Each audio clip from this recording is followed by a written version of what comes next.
Sorry, out of my way, excuse me. Sorry, half-elf, coming through. I made it. There you are. I always hate catching the late-night carriage. Too much time to get in trouble during the day and too much time to fall late. Why, hello there again. Messenger 8064, if I am not mistaken. Well, what can I say? I have a memory for faces, and you certainly left an impression. Am I safe to assume that you were the other messenger I was supposed to meet for this journey? Oh, that's good. If it wasn't you, it was going to be Groshnub, and between you and me, the orcish war paint is slightly intimidating. Besides, you are certainly far better conversation. It has been a while, hasn't it? Last time we travelled together, it was the... don't tell me, I do know this. The journey to the capital. Am I right? Although we were in a much larger group. Hopefully this journey is a little warmer. The Empire in winter is always horribly bitter. Never mind the trouble with the southern trade cartels. But, beside the point, might I join you? Well, this is the only seat left, so I suppose there's little choice for either of us in the matter. Well, this is the only seat left, so I suppose there's little choice for us in the matter. Don't worry. Despite what the other messengers may say about me, I don't bite. I've even been called charming on occasion. That is when I'm not running late for my carriage and look like a complete mess. Between you and I, well, this whole job has me a little dishevelled. I mean, this is all a little mysterious for me. Have you ever done anything like this before?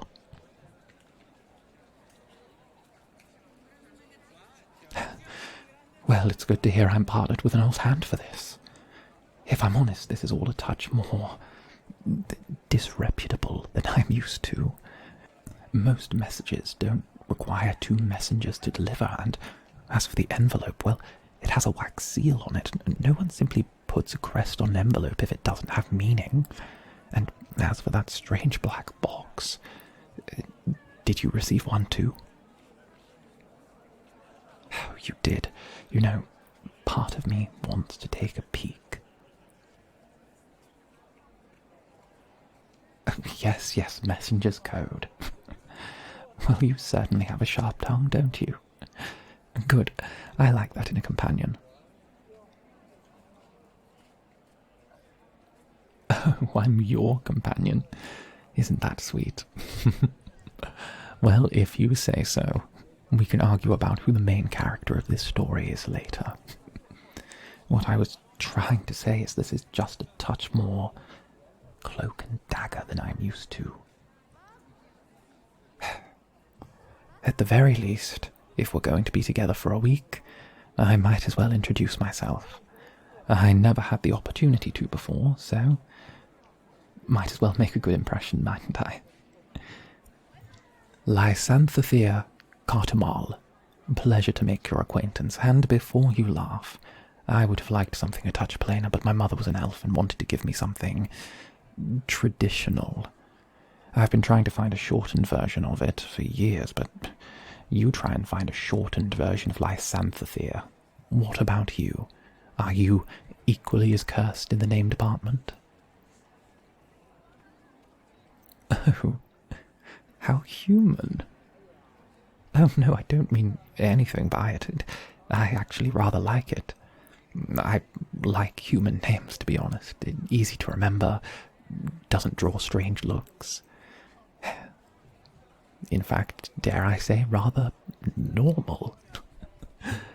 So, what has you working as a messenger, oh so normally named human? No, wait. Let me guess. A daring socialite brought back to the city to avenge a great wrong. A smile on your face, but a blade in your sleeve. I'm way off. Well, what can I say? I have an overactive imagination. I am a romantic, star-crossed dreamer, if you will, with far too much time on his hands. In fact, it's probably a side effect of the week-long carriage rides. I believe this is my 38th trip to Laketon this year. After too long on a carriage, your mind can't help but make up stories to pass the time, wander, and introspect as the scenery rolls by. Well then, why were you chosen to deliver this message? I assume you wouldn't have been sent in such a clandestine manner if you were just some ordinary messenger. A secret?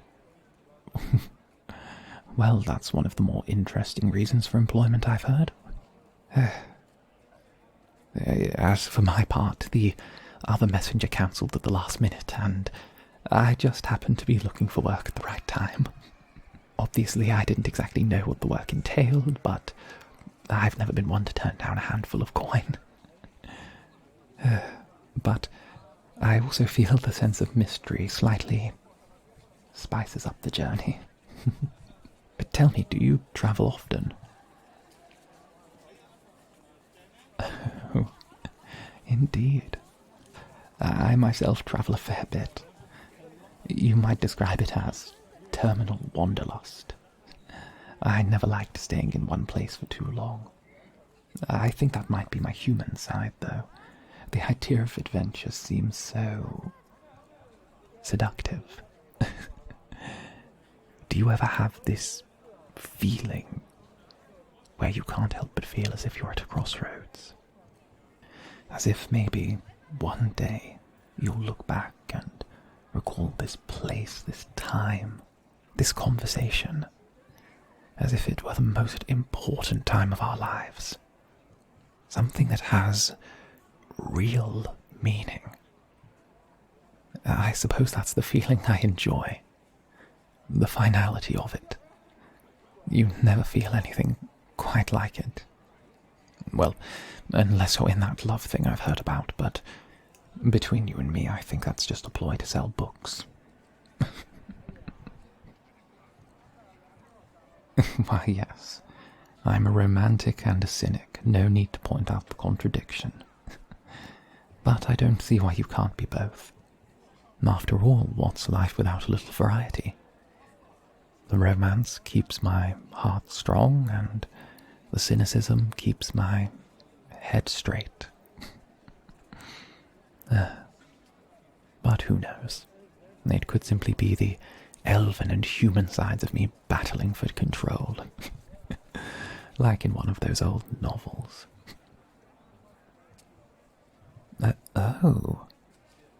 Was that a yawn?